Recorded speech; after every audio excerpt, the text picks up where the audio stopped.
What's up, guys? 47 Driver here again. It's been a while. I appreciate you guys' patience. Once again, this is not my full-time job. I've got my actual job is flying this aircraft. So and I am active duty, so quite busy. And it honestly felt that I had done. I'd kind of talked about most of the functionality that was in the Chinook at the time of my last videos that I was doing. It was pretty rudimentary, still very fun to fly, and I do still have some plans to do some mission type stuff with some buddies of mine. But we're all busy, so appreciate you guys being patient, and appreciate all the comments and the views and everything. It's been awesome, and I'm excited to bring you guys another video today. We've got a cool update for the Chinook, adding a lot of much needed functionality to the AFCS system, including LCTs and DASH functionality, which I'll kind of explain here in a minute, which is really cool. I know they've made a couple small updates to it regarding some radio stuff and things like that lately. I need to look into some of those updates so I can put some content out on that too. You guys can expect some more videos here soon. Not as much a delay as the last ones. Yeah, so first thing we're going to do is this video is going to be focused on the new AFCS functionality, the LCTs and the DASH. And real quick, just to address this, a lot of you guys have been asking for the control indicator in my videos. I figured out kind of how to get it in there. It's going to look a little weird. I play on a ultra wide monitor, a 49-inch ultra wide, and in order to make my videos viewable for the average Joe, I crop my recording space, and I only record basically the center of my screen. So the control indicator, I haven't figured out how to move it yet. I know there's ways to do it on the other aircraft, but I haven't figured out how to do it on the Chinook yet. Is way off to the side, and it's out of recording view, so I added another little window that's going to record the control indicator by itself, but you're going to see some weirdness behind it. Essentially, you're just seeing the side of my monitor that you guys don't see in the actual video. But if you guys like it, I will keep doing it. Let me know, and if I figured out how to move it, hopefully it'll be a little cleaner in the future. But if you guys don't like it, obviously let me know as well. So first thing we'll talk about is AFCS and the new functionality there. So the AFCS was already implemented to a rudimentary degree before. You turn it on with the AFCS system select switch right here to the both position to activate both AFCS 1 and 2. Essentially, it's the automated or advanced flight control system, and essentially what it's going to do is it knows when the environment or the atmosphere and the conditions outside are making inputs to the helicopter, i.e. turbulence, wind gusts, and things like that, and it automatically makes adjustments through a series of very, very complicated wizardry in this area of the companionway called the flight control closet, up directly to the rotor heads and the rotor blades. You don't feel those inputs, you don't know they're happening at all, but they are constantly being made, and it essentially just makes the aircraft very easy to fly.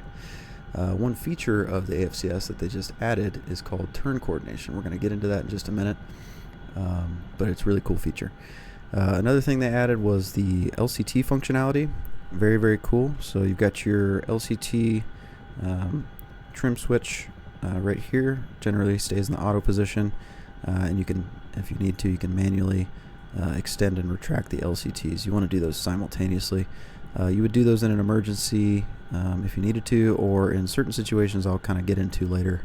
But I'm going to try really hard not to go on for too long in this video because it's kind of a lot to talk about. So, and the LCT indications are right here on your ICAS page.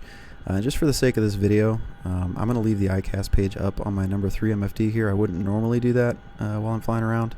Usually it's going to be on the center, but I'm going to leave it up so you guys can see it easier.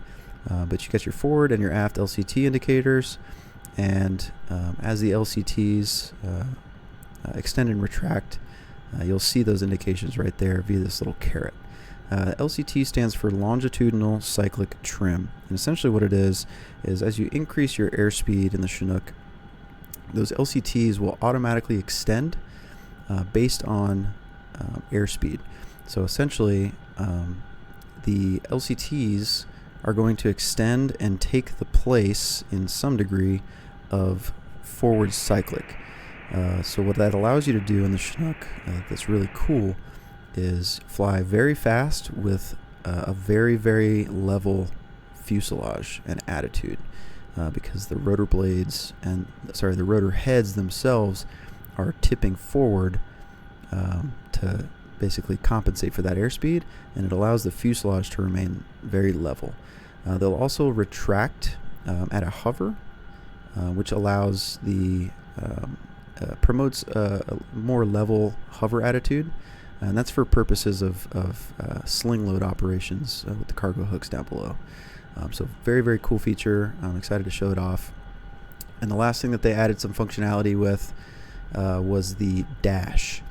So the DASH stands for differential airspeed hold, and essentially what it is right back here in the companionway on the number 1 side of the helicopter is the flight control closet, like I was saying earlier. I wish I could show you and take the soundproofing off. It's really cool, but I can't, at least not right now. So the DASH is a long vertically mounted black piston essentially, and it has a number 1 and a number 2 system, and those are 2 actuators mounted to the top of this long black cylinder, the top and bottom. And so it's a redundant system, just like most other things on the helicopter. And essentially the DASH, it's pretty much in the name how it functions. It does a lot of other things. I'm not going to really get into it, but essentially it's differential airspeed hold. So as you increase forward cyclic and increase your speed, the DASH will begin to retract and become shorter. And what that is going to do is once again also kind of take the place of your forward cyclic, allowing you a more neutral cyclic position in forward flight, and it will hold that commanded airspeed on the helicopter. And it will also, as you increase aft cyclic, it will begin to extend, and it will hold that commanded airspeed. So it does,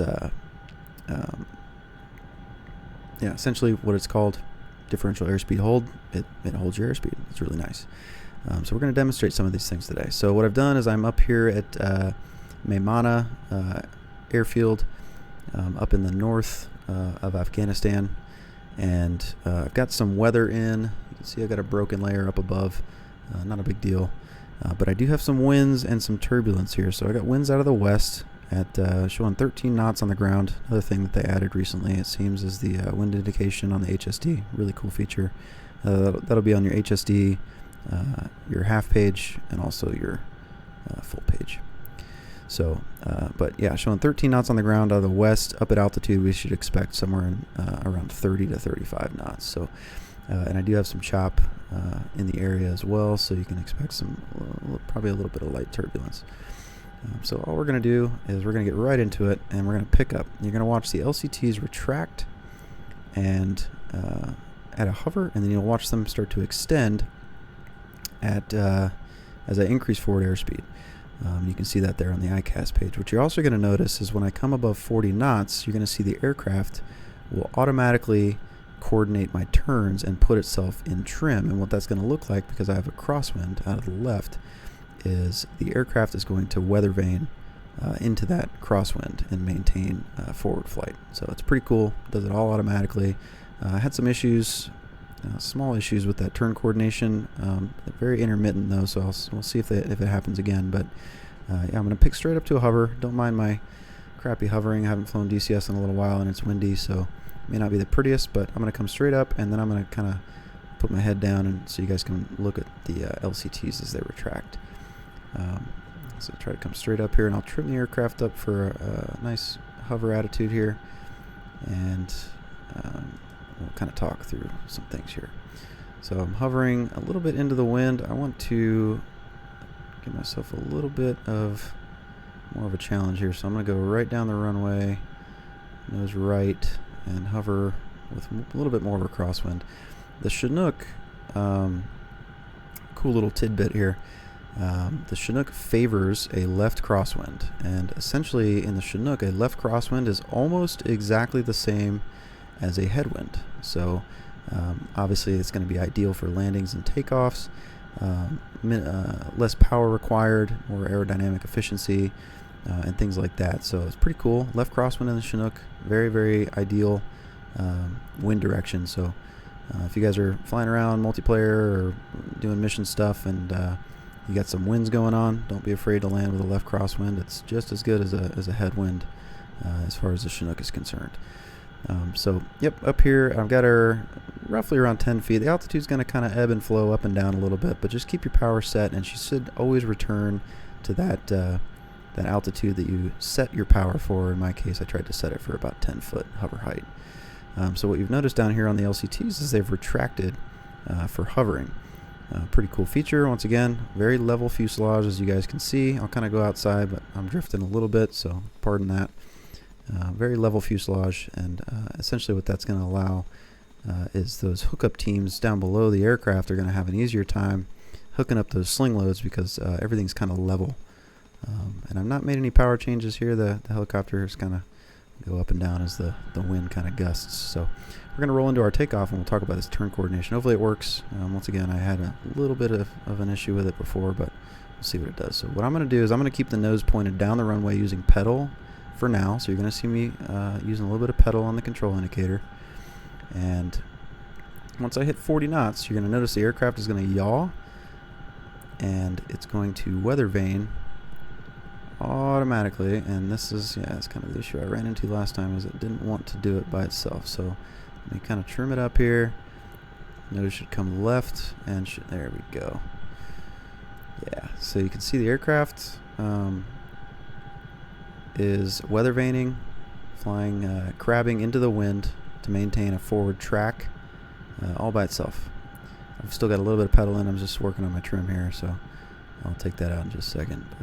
But as you can see, it's very minimal. So locked in that trim, and aircraft is continuing to track straight ahead, maintaining that crab into the wind, which are out the left side. So you can kind of see when I go external view, as I'm flying straight forward, I've got that crab in, and helicopter's doing that all on its own. And it'll maintain that turn coordination pretty much through anything you can throw at it, as long as you're still above 40 knots.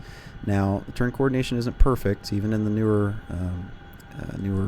software versions of the Chinook, but it's pretty damn good. So you may want to add a little bit of pedal in like more aggressive turns and stuff like that. The turn coordination will allow up to a half ball width of deflection on the trim ball, either direction.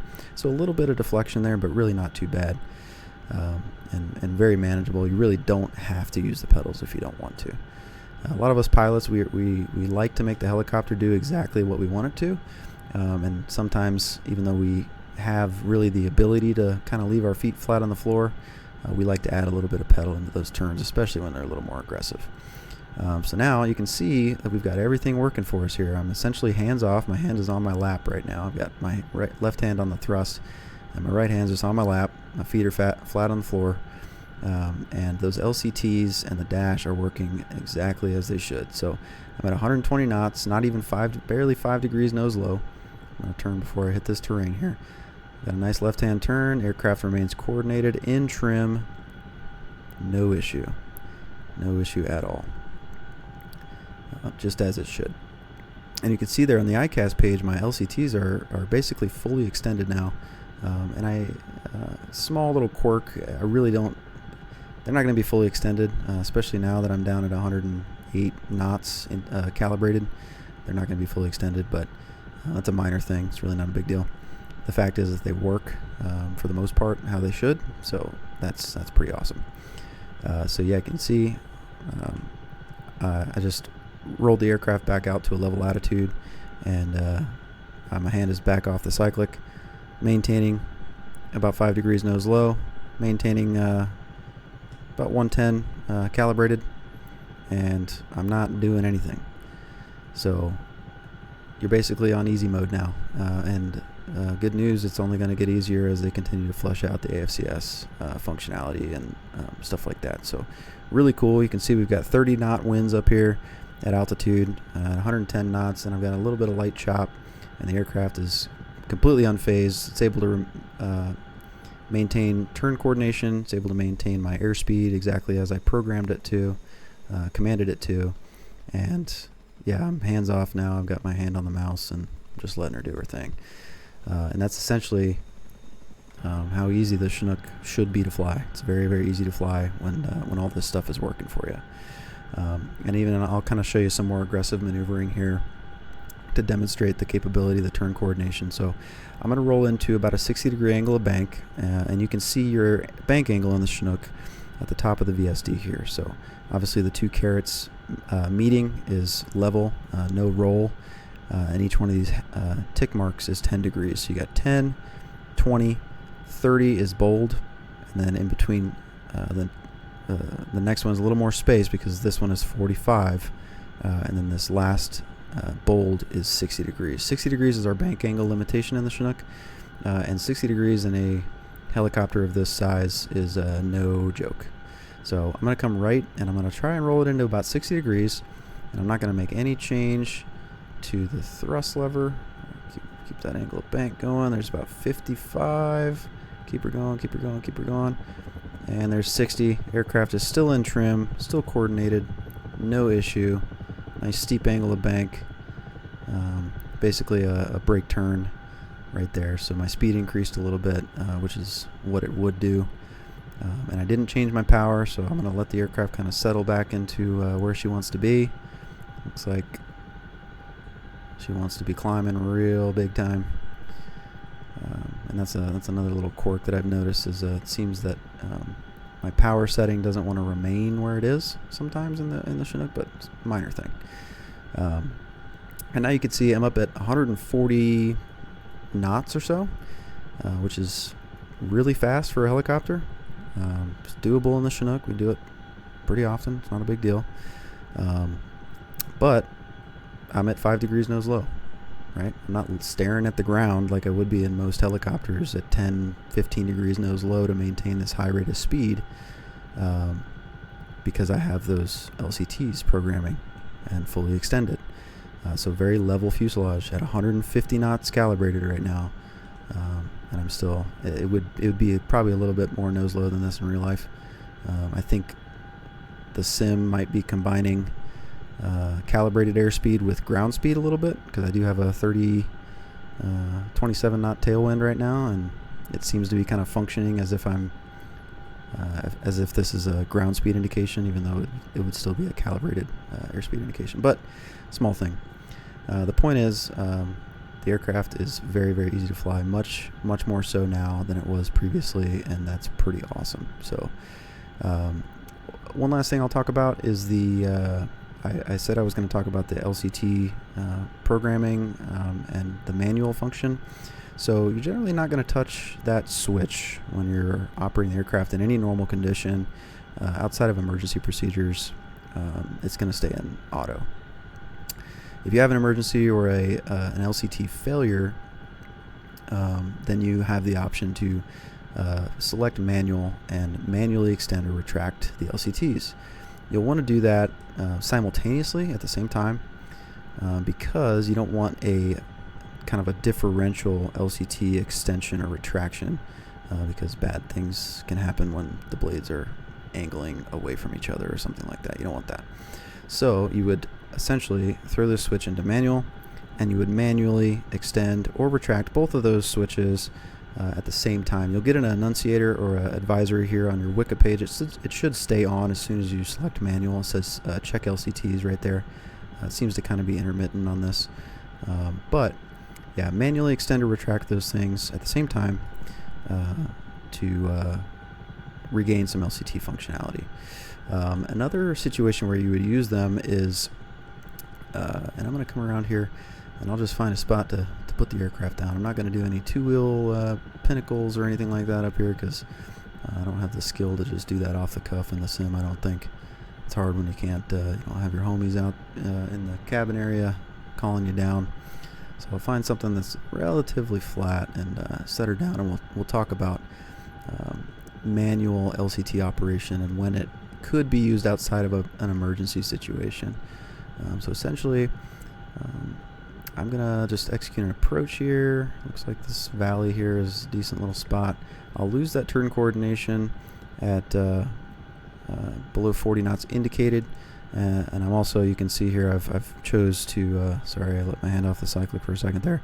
I've chose to orient the aircraft into the prevailing winds. I've got a headwind right now at 29 knots, so pretty significant headwind. I wanna be into the wind or with that left crosswind like I talked about. The aircraft is kind of floating a bit, so I'm going to take some power out and just let her come down. Looks like it's pretty slopey through here, so I'll find something that'll work, hopefully. We'll set her down. You can look at my LCTs now, basically in a hover profile, so they've almost fully retracted, which is exactly what they would do. Allows me to retain that level fuselage at a hover and at low forward speeds. When I come forward, it looks like here at the 12 o'clock it's a little more flat. I'll try to land there. We'll talk about when you might want to manually program the LCTs, because there is a very specific case where you might want to do that outside of an emergency. So this looks pretty decent. We'll see how it is when I touch down. I'll land it right here. Don't judge my landing too hard. Once again, I'm not that great at DCS, and I haven't flown it in a while, so we'll see how this goes. Coming straight down-ish. And there you go. Neutralize those flight controls. Take all your trim out. Still got the check LCT advisory. It just went away. So now you've noticed I've touched down, and the LCTs have programmed to ground. So what's happening there is attached to the aft landing gear on the Chinook are two weight on wheel switches, and when they sense when the struts in the rear compress, those weight on wheel switches are going to activate, and they're going to disable a lot of features on the aircraft. They're going to disable the dash and things like that. And essentially the aircraft is going to know that it's on the ground, and they're also going to drive those LCTs to ground.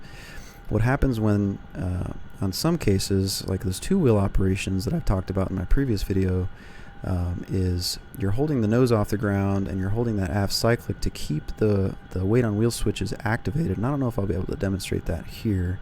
I'll try to pick the nose up and just see what happens. So I've got my 2 inches aft, and we'll see if she comes. Might need a little bit more. So I've got the nose up off the ground now. She's wanting to roll. Yeah, I can't stop the roll. I've noticed that. The brake should hold the aircraft just fine. I don't know why it wants to roll backwards. But as you pick the nose up, what could happen is if the aircraft gets light for any reason on the aft gear, the LCTs might retract. And if the LCTs retract, the aircraft is essentially going to think that it's flying again. And when that happens, all of those AFCS features, the dash, your flight control kind of gain almost. So your inputs are going to be exaggerated on the flight controls, are all going to come alive again, and the aircraft is going to try to fly based on how you're holding the flight controls. And you don't want that, because that's going to cause you to fly backwards and into a mountain. So in that case, you could, and it's not a must, we don't always do it because it's not usually a big deal, you could manually program the LCTs. So let's just say that they were, I'm going to retract them. Let's say that they were retracted. That's weird. So if I retract the aft, it extends the aft, and if I extend the aft, it retracts the aft. I'm going to have to report that. Okay, so now I've got my LCTs fully retracted. Okay, so I want to do my two-wheel pinnacle. I'm going to do this on the approach. I'm going to select manual. I'm going to extend the LCTs using these switches down here. You'll look on your ICAS page. Here, let me pull it up right here. Extend the LCTs to the ground position manually, and I have to, it's opposite on the aft for some reason, so you're going to hit retract, but it's actually going to extend. So you're going to extend them to the ground position, and right there. So now you've manually put them in the ground position, and they will, because they're in manual, they will no longer automatically program even if the aircraft gets light. So you won't have to worry about the aircraft trying to fly on you. But that's about it. That's all you would use the manual mode for the LCTs for the most part. And that's pretty much all I wanted to talk about in this video. I'm trying to keep it a little short because it can go pretty long. It's a lot to talk about. But pretty exciting stuff. So once again, appreciate the patience. Sorry it took so long to get a video out, but I wanted to wait for some good content to come to the Chinook, and it seems that we got it with this update. You guys can expect, I think I'm going to do another video very soon on the radio functionality and stuff, at least. So that'll be probably a shorter one. And then I still have some stuff in the works for some more tactical oriented mission style videos where I'm just kind of executing a mission and not really doing a tutorial, so to speak. So once again, thank you guys very much. Leave some feedback below if you guys like the control indicator and how I did on this one. Thanks for your patience once again, and stay tuned for the next one. I'll talk to you guys soon.